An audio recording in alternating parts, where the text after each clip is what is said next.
Good day and welcome to the Robust Ramblings podcast. Gideon Maas here again, and this is part 2 of our series on property with Rudolph Kriek.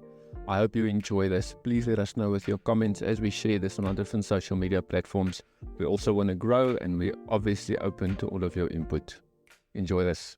Yeah, I think especially in our economy, because if you think about it, there's a lot of European countries, and I know even some states in America, where there's a net to number of people actually exiting the cities, small towns, and moving to larger cities, and that creates an oversupply of accommodation in towns where there aren't many people, or the economic reality of the town is going down. There was a big mine, there's not mine anymore.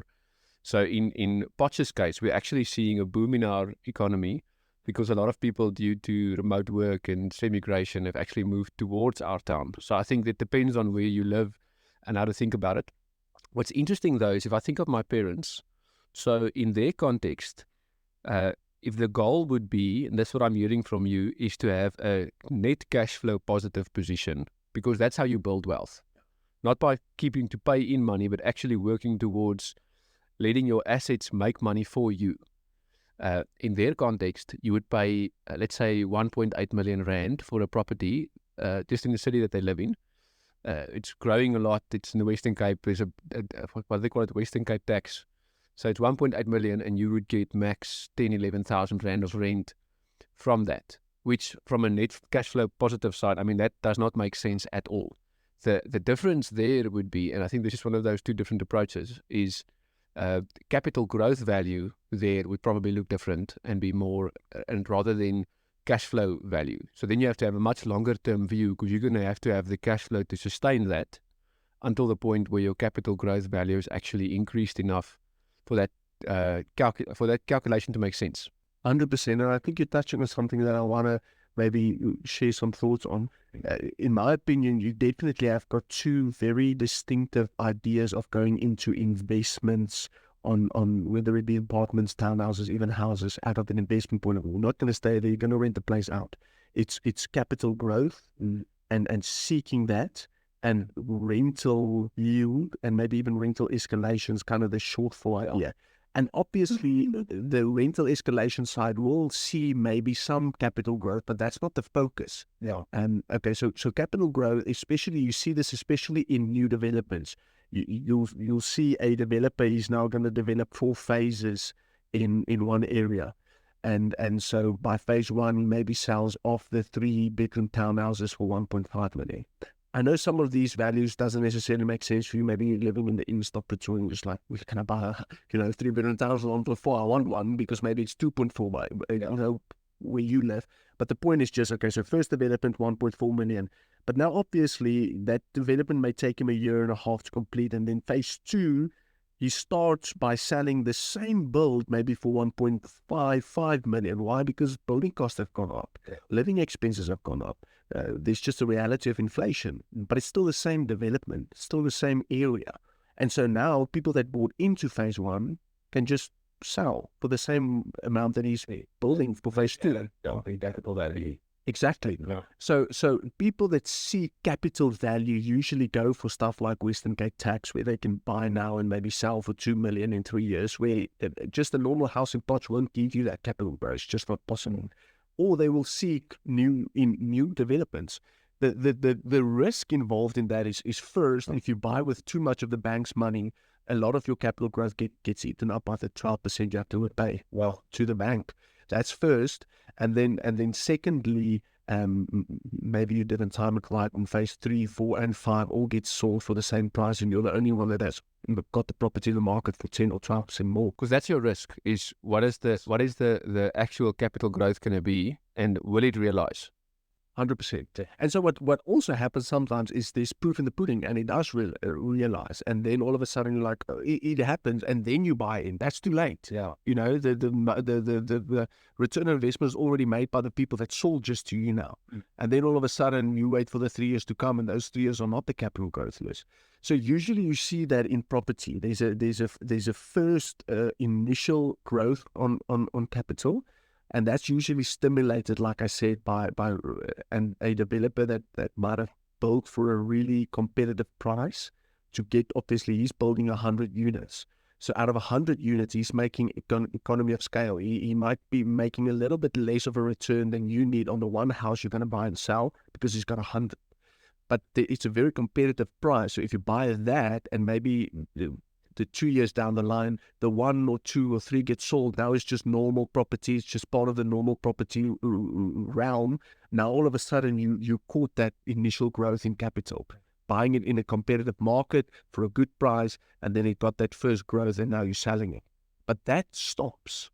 It not just stops. Usually it makes a turn, a little bit, a devalue, and then it goes up again as people come to realize not just this is a nice new development, I actually like staying here. I want to maybe stay here for long term. Now maybe my friends want to buy in, because as soon as it becomes just a normal residential value, it's fully built on the supply and demand reality. How many people wants to stay in that area? How many properties are available in that area? And that stimulates then maybe a seller's market, which is good for you at an investment point of view, because now all of a sudden you can sell a house for 1.8 million that will cost 10,000 rand to rent. How's that possible? Well, that's possible because in the Western Cape, people are like storming there. Yeah. So they would much rather secure a home and know that they're going to be there than rent and have that risk of somebody putting you out. We didn't even touch on that. The fact that if you rent, you put yourself and your family for the rest of your years in a position where the owner has his decision on your life. You can call me up tomorrow and say the place is sold or the place is in the market. So there's a certain security, and you see it usually as people get older. So maybe you're in your young 20s or young 30s. You don't necessarily see the value of maybe spending a lot of money on renovations of your own home. It just feels like a little bit of a waste. But then you go to your parents' house, maybe they're 55, and they just splashed 100,000 rand getting their living room fixed up and getting the kitchen fixed up. And you're like, this just doesn't make sense. Yeah. But you're in different seasons of their life. Security for them, for you as maybe having young kids and a young family like myself, security is something that I want to give my kids. I don't want to move them around town every year just because the landlord decided to put the property in the market. And so that was legitimately one of the reasons that I decided to push myself into real estate owning, out of owning a house point of view myself. Is I want to be able to get that platform of security, being able to give my kids the platform of building good memories in the house that they live in. And now I have the privilege of praying and deciding whether this property should be in the market or not, because I actually am the owner of the house, whereby should I have only been in the rental side of things, that decision always lies with the landlords. And maybe you're listening to this and you're like, I don't like hearing this because I actually want to buy, but I'm not there. I can't afford to buy. That's different. That's a whole different conversation. This conversation is not focused on you maybe not being in the position financially to buy or not. This conversation is maybe you are in a financial position, but for some reasons you choose to rather rent. Just know the risks involved in that as well. Because I love the way I'm saying it again, trade-offs. There's going to be trade-offs. And one of the trade-offs you make without realizing it, as soon as you're in the rental side of things, the trade-off is that the decision of the roof over your head lies in the hands of the landlord and not necessarily your own. Maybe let's pivot the conversation to owning your own property for residential purposes for you to live in, right? So something that me and my wife, we had this checklist of things we want to, the house needs to tick to 12 different boxes. It has to be north facing. It has to have space for the dogs, which I mean is a big question. So, I mean, people shouldn't buy houses for the fact that you have pets. You have to buy a house because you can afford it, firstly, because pets take space, costs more money, all of those things. Maybe it should at least have 1 or 2 bathrooms. Like there's all these minimum criteria.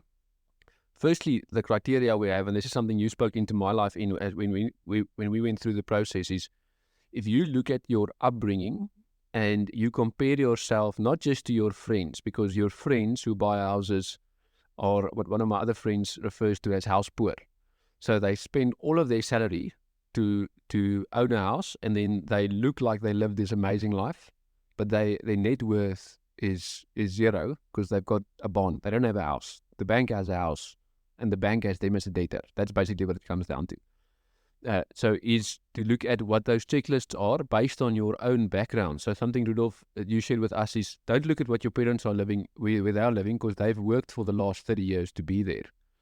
Ask them where they started, and maybe start with something like that. So maybe reduce your living standard. So maybe you're renting a 3-bedroom house, but you're only 2 people. If you're married, then you only need 1 bedroom.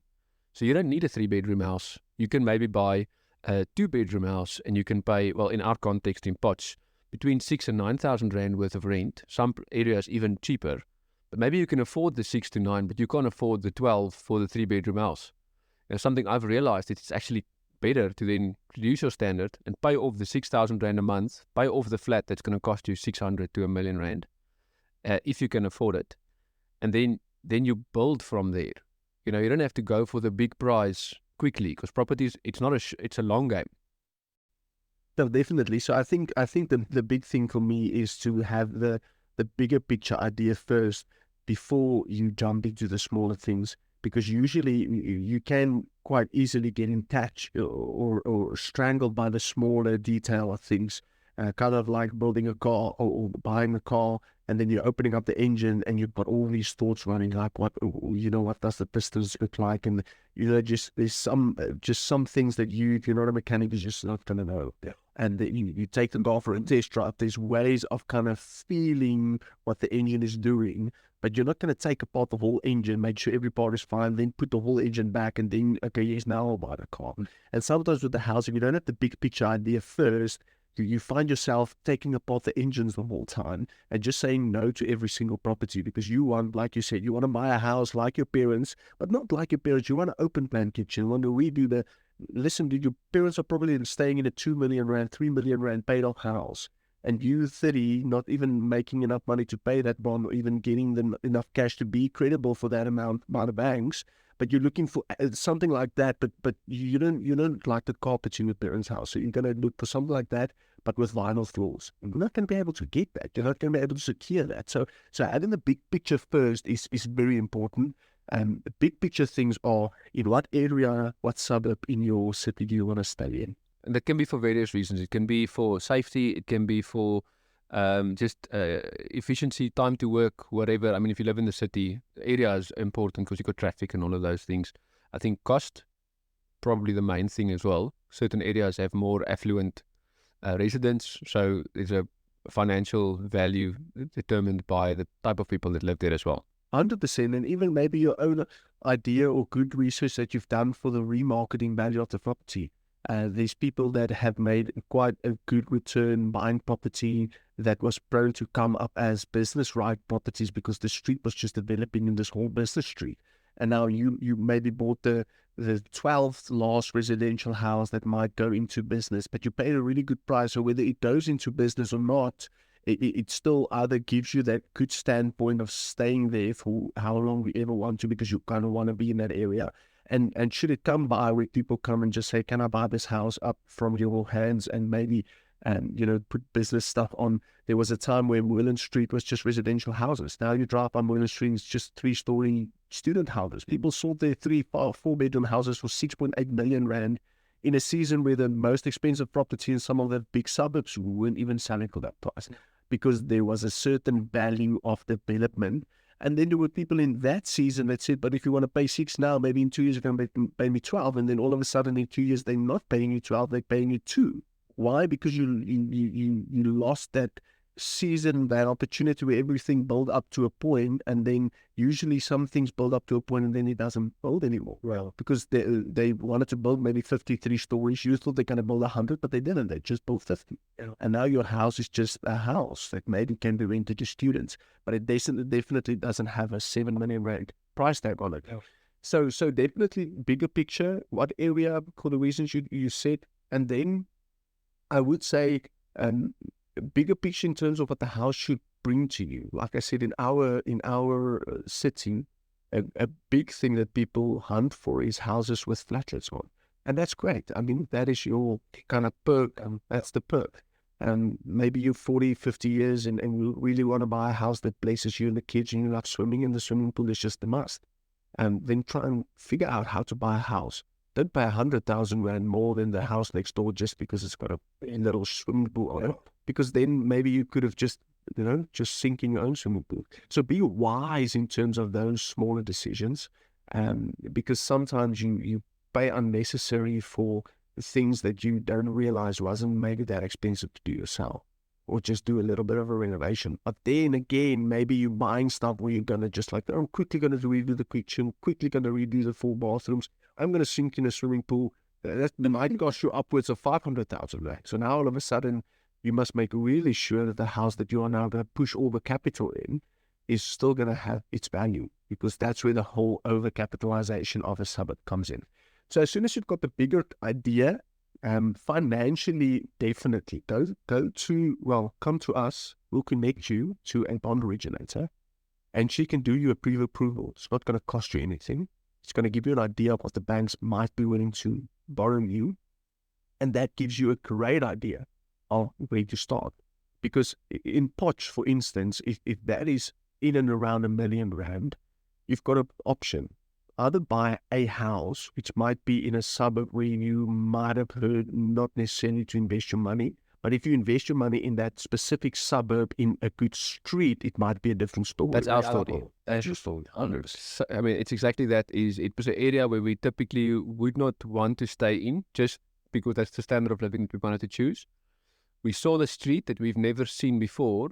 Go through the street, there's young families, people that take these older, it was an older neighborhood, the houses were built in the 1960s, take these older houses and they start fixing them up. So we get the houses at a cheap price, but the entire street's value is starting to increase because of that. Now, it's just our street. Go one street down either way, and it looks a little bit different in any way. So for us, that was exactly the example. 100%. And even your story, you had the privilege of really buying a house capital-wise just much lower than any competing house in that area. So you bought below the market value. Even if the market value was a little bit low in that season, you still bought lower than that. Yeah. And so that made sense. That would be the first thing. Or then maybe, like you said, now you just don't want to have a house in that area. Maybe you just stick to that. But then all of a sudden, maybe you can't buy necessarily a 3-bedroom house in another suburb. So now you're in the townhouse industry, or you may be in the apartment buying, kind of sphere. And there's nothing wrong with that. That's the thing that I kind of just want to share. Is yes, you gotta have to make sure that the thing with upselling the whole time until you maybe get to the 5-bedroom house, just really make sure you buy for the right prices, because buying and selling in a quick time, it does cost a lot of money. Unfortunately, you've got your estate agency fees that the sellers pay. So when you buy property, you don't pay any commission. But then when you buy property and then you become the seller, then you will have to pay the estate agent's commission. And you've got the transfer duties, the legal costs, you've got the bank origination, the bond origination fees, all of those things add up. Yeah, so luckily there's no bond origination fees. The banks pay them. But yes, you've got the bond registration fees, might be the one you refer to. So that's the attorney that comes to literally register the bond over the property. So that adds up, and I just think maybe come for a free consultation where we can go through those things if you might be in an area where you're not really there to buy the right property, because there's a certain value of maybe you're in a position where you maybe should just hang tight for another 2 years, really seek financial good advice to get your platform to pivot into buying a property a little bit more stable. And in 2 years, you can buy that 3 or 4 bedroom house. And maybe there's some people that just maybe the season is there for you, where you should buy that 2-bedroom townhouse. Start there. Start pursuing what property ownership looks like and pivoting toward that. Because the other thing also is sometimes maybe you're not in the property owning industry because you say, no, but it's just, I would rather have a landlord pay for all the maintenance than myself. And then the question I usually ask is, where's that amount saved? Because if you're not saving that amount, that it doesn't make sense, because now you're paying coffee or you're going out for pizza. There's nothing wrong with it, But it's a flawed idea. Yeah. I don't want to go, buy my own house because I don't want to have maintenance costs. But then you're not doing anything with that maybe extra space of finances to put yourself in a position today to maybe be in a better position tomorrow. Yeah, there's an example that I've heard before. I'm not a smoker, but I've heard people use the example, like if you saved all the money you would have paid on cigarettes over 30 years, you'd be able to own a Ferrari. And then, I ask the people around yourself, like, where's your Ferrari if you don't smoke? Because people don't have the discipline to put away the money. Now, something you mentioned, Rudolph, that I think is key to purchasing a property is understanding what your intention is and the season of life that you're in, not trying to impress those around you. So I like how Dave Ramsey states it, don't buy an expensive car to impress the guy at the robot. In any ways, he doesn't look at you, he looks at the car. And you sit with the bond at the end of the day, and you don't even own the car. So I think it's the same with property. It's like really go and look at what your desires are and why you have those desires. Like, I want to live in this area because I don't want people to see me as poor. But if you live there, you might become poor because you're paying all the interest and you're never paying off your bond. And the goal at the end of the day would be, how can you build your net worth to whatever purpose you have in mind? For us, it's towards the glory of God. People have different views on these things, but how can you build that so you can set up your future generation? And buying an expensive house that you can't afford, or that you're going to pay a bond on for the next 30 years, 20 to 30 years, doesn't necessarily help that process. It's rather to try and see how can you, as quickly as possible, and when this goes for residential and investment property, pay off the bond so you can build wealth with cash. So I had an interesting statistic from, I think it's about 99% of the US dollar millionaires made money with cash, not with debt. So a lot of people play the debt game and they roll the debt, and I know there's different views and opinions on this, but statistically speaking, even if it's just looking at the US, the best way for you to build wealth is with cash. So if you can build your net worth with cash, either going the cash flow positive route, or you get an injection of cash from an inheritance, whatever the case may be, and you can build things that generate more cash over the long term, you're setting yourself up for success. 100%. I think you just mentioned, building for the glory of God. I know one thing that people struggle with, especially those that really follow Jesus very, very well and in obedience, they struggle with the whole debt concept. The Bible sometimes obviously teaches toward not being with your debtor and not kind of, getting yourself entangled in debts, and 100% for that. 100% for that. One perspective that I just want to maybe bring to the table when it comes to property: if you buy property correctly, the collateral value of the property equals the debted value. What I mean is, should something happen, whether it is you're going to just leave the city to go to another city, something happened where you have to leave the city, maybe you lost your job, whatever bad things or good things come to make you have to sell the house, if you buy the property correctly, you will be debt free. Does that make sense? So that's something that I'm just, because in the end, if you've got a really strong principle of living debt free, then either you can only buy a house once you have enough cash. And if that is the route that God wants you to take on, then go about that. Maybe seek people that have done that and really ask them for good advice how to do that. The challenge just usually with that is, even if you save money, by the time maybe you have the $1 million, properties are not $1 million anymore. It might be 3 million rand or 10 million rand. That's just the way it is. So usually when it comes to that, just, it's probably going to be done through entrepreneurial spirit and business ventures, where you're not going to maybe save 2,000 rand, but you're going to go in a business venture where you maybe make 2 million rand. And that 2 million rand was maybe made over 4 years, and it's 2 million rand cash. Now you can buy the house cash. But anyway, I don't want to get too much entangled with that. All I want to say is, when it comes to still being debt free, and David Ramsey always speaks about debt free except the mortgage.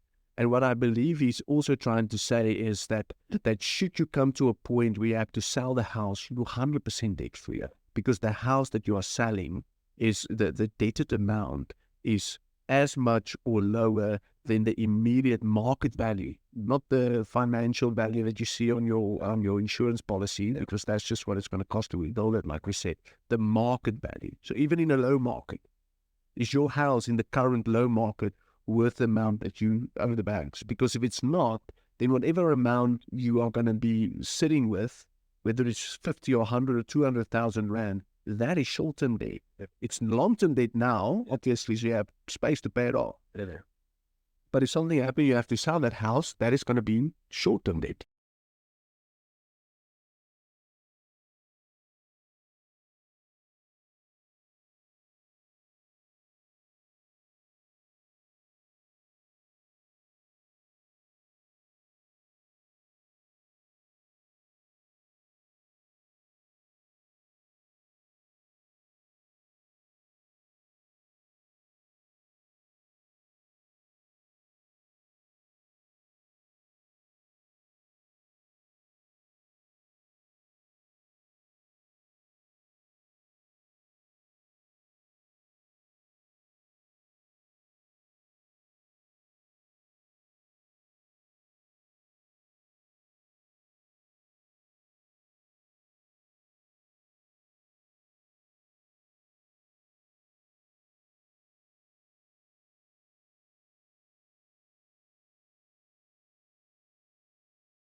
I would say just top mind leisure versus investment.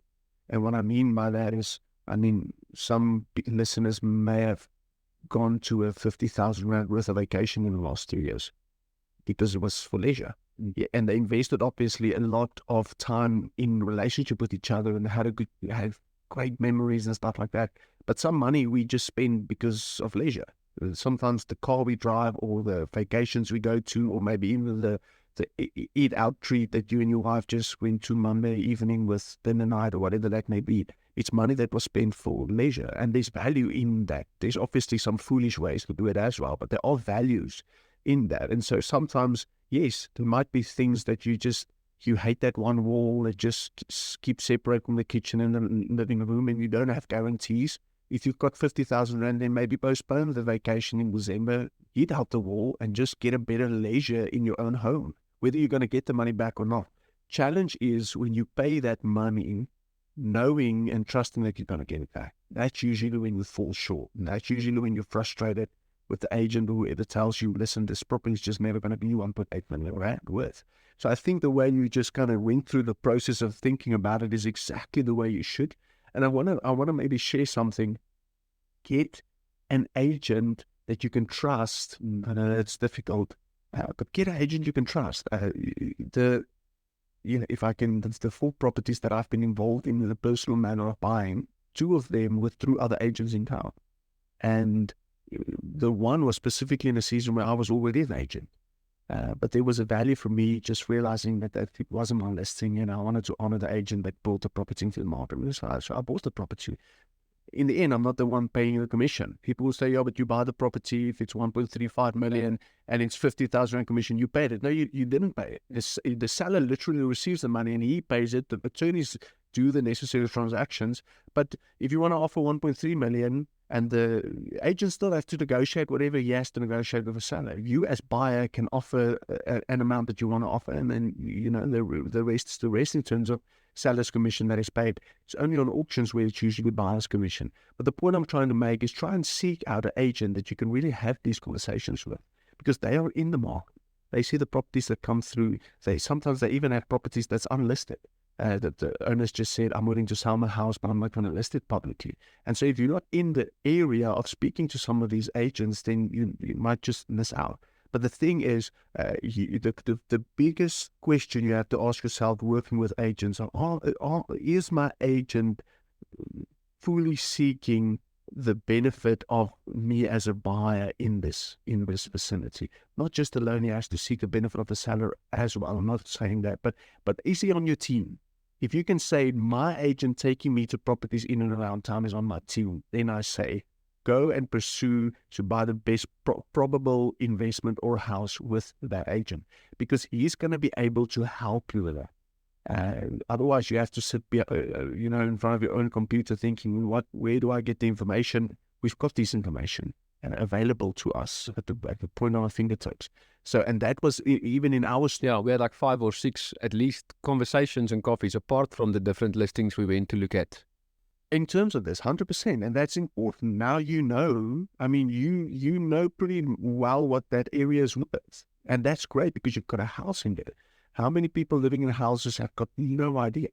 They don't know what the normal value of a four-bedroom house in that area is. And if you don't know, then how can you be sure that the renovation is not overcapitalizing, that the renovation is well spent? I just recently had a conversation about, am I going to spend this money on this house? Am I maybe going to use this money to acquire a new property? It's a very good question to ask.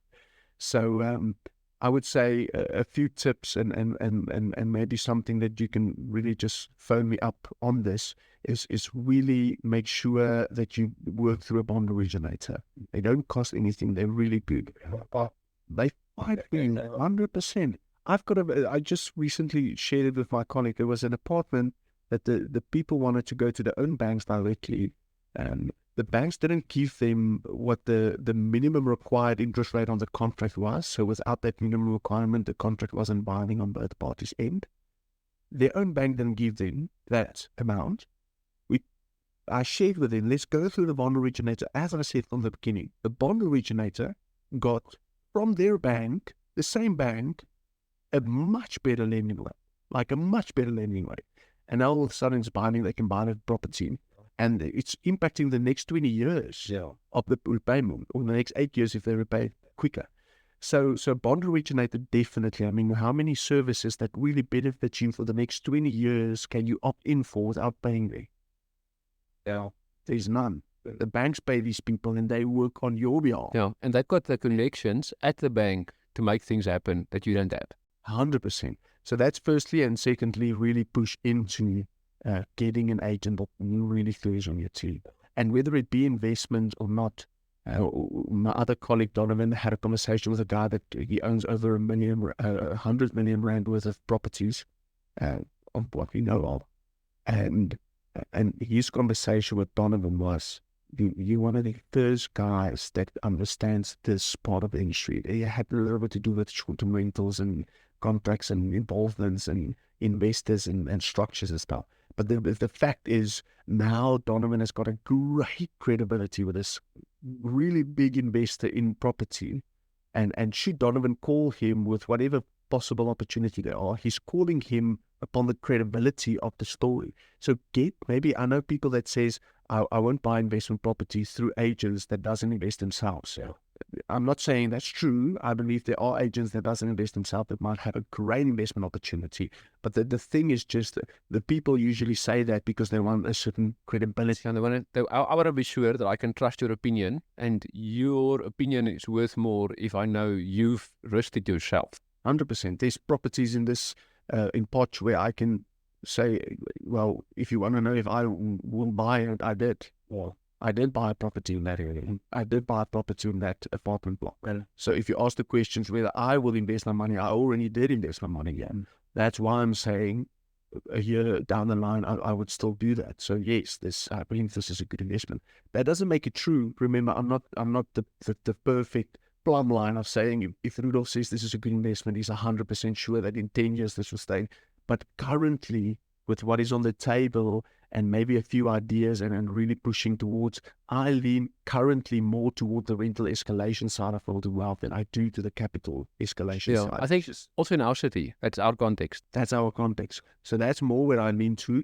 Although I do see myself maybe becoming a little bit excited about maybe pivoting to the capital side when it comes to developments specifically, but that's just something that just gets exciting. I speak a lot about it with my wife when it comes to investing in property and us more and so forth. And then the last thing that we don't have enough time to maybe really push in is just understand that property does take a lot of cash to maybe acquire. And sell not so much, because you can use the property's value to pay stuff. If you sell the property for 1.5 million, then the commission of the agent is going to come off from that. So the cash is kind of generated to paying, as long as the property actually holds the value to cover all the costs. Yeah.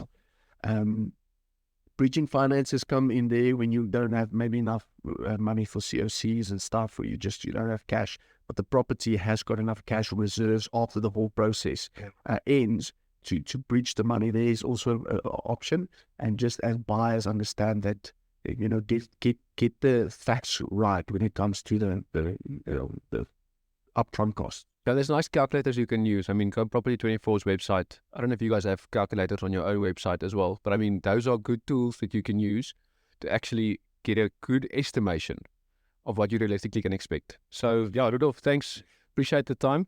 100%. And like I said, please call us, email us, WhatsApp me.